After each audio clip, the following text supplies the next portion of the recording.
Des parents qui creusent avec l'énergie du désespoir pour retrouver leurs enfants, ensevelis dans une école primaire. Ces images sont gravées dans les mémoires galloises. La tragédie du village d'Aberfan, dévasté par une immense coulée de terre. Il est 9h15 ce matin-là, la classe vient tout juste de commencer, lorsque sur les hauteurs de la commune minière, un terril de 35 mètres de hauteur s'effondre. Comme une avalanche, soudaine. Les écoliers sont sur l'exacte trajectoire, tout comme les maisons alentour. Presque personne n'a le temps de fuir.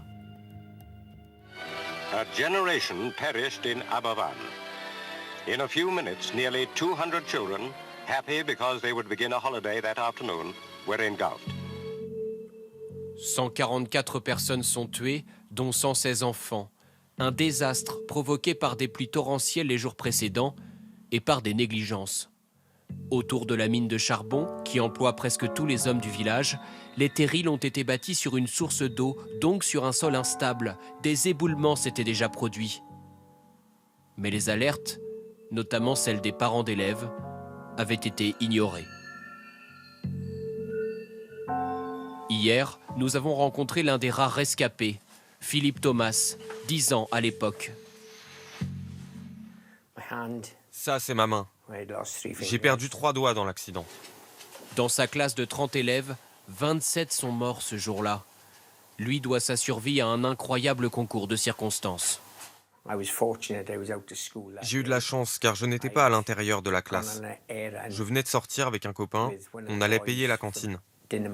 On était entre 2 bâtiments de l'école quand le terril s'est effondré. Ça m'a quand même emporté. J'ai crié, j'ai entendu des voix demander « Y a quelqu'un ?» Et on m'a sorti de là. Aberfan reste aussi dans l'histoire comme l'une des rares erreurs sur la scène publique de la reine Elisabeth II. Sa visite, 8 jours après la catastrophe, est critiquée, trop tardive, manque d'empathie et de cœur. Selon son entourage, la reine ne voulait pas perturber les opérations de secours par son déplacement. Aberfan demeure toutefois l'un de ses plus grands regrets.